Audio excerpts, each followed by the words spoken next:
Merci, chers collègues. Sans plus tarder, je vais prononcer un petit mot à l'endroit de cette auguste assemblée avant de donner la parole à Monsieur le Premier ministre de la République du Sénégal, Monsieur Mohamed Boun Abdallah Dionne. Excellence, Monsieur le Premier ministre, chef du gouvernement,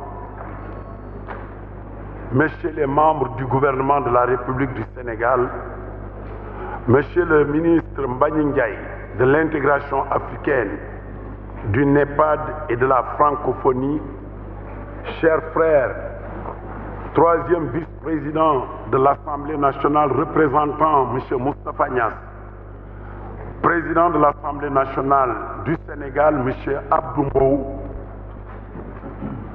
distinguées personnalités, messieurs les représentants des organisations internationales, Excellences, mesdames et messieurs, les représentants du corps diplomatique accrédité à Dakar, chers chefs religieux et chefs coutumiers, distingués amis du parti APR qui sont venus nous soutenir en vos titres, qualités et grades respectifs, Excellence, Monsieur le Commissaire, chargé des douanes, de la libre circulation des personnes représentant mon frère et ami Alain Marcel de Souza, Excellence, Monsieur le Président de la Task Force, Son Excellence Salou Djibo, qui abat un travail extraordinaire dans le cadre de la mise en œuvre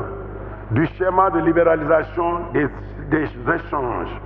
Honorables parlementaires, chers invités, à l'occasion de cette clôture de nos travaux, je voudrais renouveler les remerciements du Parlement de la CEDEAO aux autres autorités sénégalaises, singulièrement à son Excellence M. Macky Sall, président de la République du Sénégal, président de l'Alliance pour la République. Je le remercie pour son appui décisif à l'organisation de cet événement majeur, pour avoir accepté non seulement de marquer par sa présence l'ouverture de nos travaux, mais encore une fois son engagement pour l'intégration africaine et sa solidarité à l'endroit de notre institution. Excellence, Monsieur le Premier ministre, distingués invités, qu'il me soit également permis de remercier les ministres sénégalais et maliens en charge de l'intégration qui ont bien voulu participer pleinement à nos travaux. Leur brillante communication et leur participation active au débat ont donné l'opportunité aux députés communautaires de s'imprégner davantage des enjeux liés à la libre circulation au sein de notre espace communautaire. Les parlementaires que nous sommes sont imprégnés également des atouts et des contraintes de la libre circulation des personnes et des biens, des services et des capitaux, ainsi que des meilleures voies permettant d'assurer aux citoyens communautaires une jouissance effective du droit d'aller et venir, de résider et de s'établir, droits qui leur sont reconnus par les textes de la CEDEAO depuis près de 40 ans. Ce furent aussi des moments intenses d'échange et de partage d'expériences en matière de politique de gestion des migrations, surtout vers l'Occident. Mes remerciements vont aussi aux invités de tout rang qui ont effectué le déplacement à Dakar, donnant ainsi la preuve de l'intérêt qu'ils portent au thème du forum, ainsi de leur solidarité à l'égard du Parlement de la CEDEAO et de leur engagement à l'accompagner dans son objectif visant à renforcer sa présence sur l'échiquier international. À cet égard, je voudrais saluer la pleine participation de la délégation marocaine, Chambre des représentants et Chambre des élus du Royaume du Maroc, de la Task Force de la CEDEAO sur la libre circulation des personnes, de la Commission de la CEDEAO, dont je remercie encore particulièrement son président, Alain Marcel de Souza. Je me réjouis du haut niveau de la participation et de la qualité des communications présentées par diverses personnalités, ainsi que des riches débats menés autour des différentes thématiques développées au cours du forum. Excellence, Monsieur le Premier ministre, Monsieur le ministre de l'Intégration, Monsieur le vice-président de l'Assemblée, distingués invités, s'agissant des conclusions et des recommandations qui ont sanctionné les 4 jours du forum, leur pertinence se passe de commentaires. Je voudrais juste relever que certains, concernant la libre circulation au sein de l'espace CEDEAO, le défi majeur reste la mise en œuvre des textes déjà existants. À cet égard, il importe de saluer la forte volonté politique exprimée par les chefs d'État et de gouvernement à travers la création de la Task Force sur la circulation dont le président, son Excellence M. Salou Djibo, vous a exposé le mandat, les activités menées et surtout les recommandations issues de ces activités. Faisant sienne de ces pertinentes recommandations, le Parlement, que j'ai l'honneur de diriger, exprime totalement que la mise en œuvre soit une réussite et exhorte à poursuivre des efforts à propos de la migration, surtout celle vers l'Occident qui s'avère plus périlleuse et incertaine.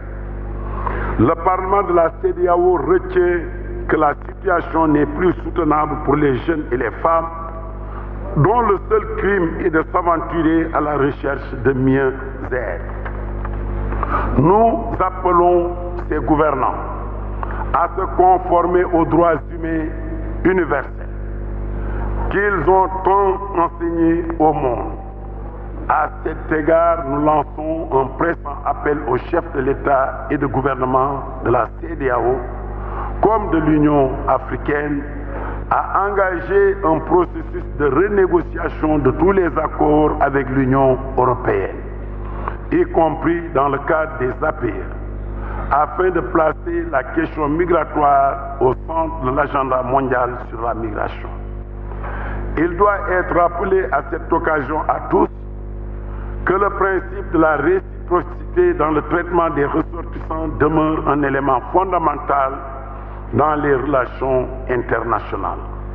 Le respect des droits humains est universel et lie tous les États du monde, qu'ils soient grands ou petits, riches ou pauvres.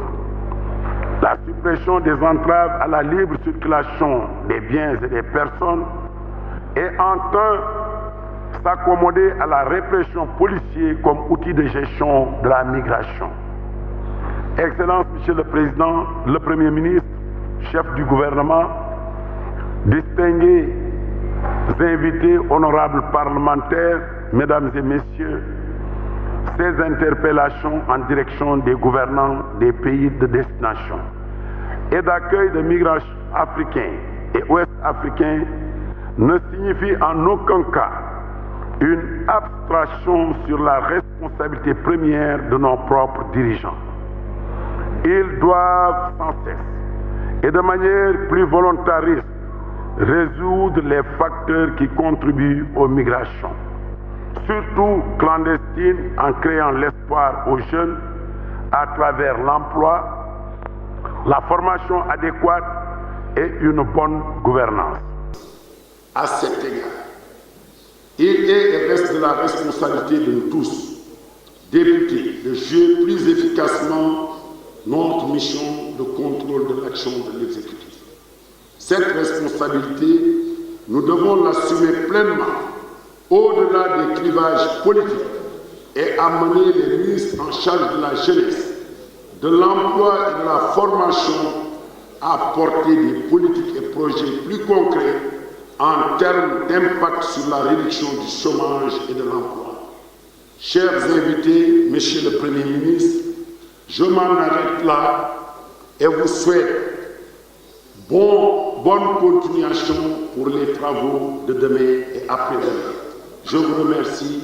Thank you.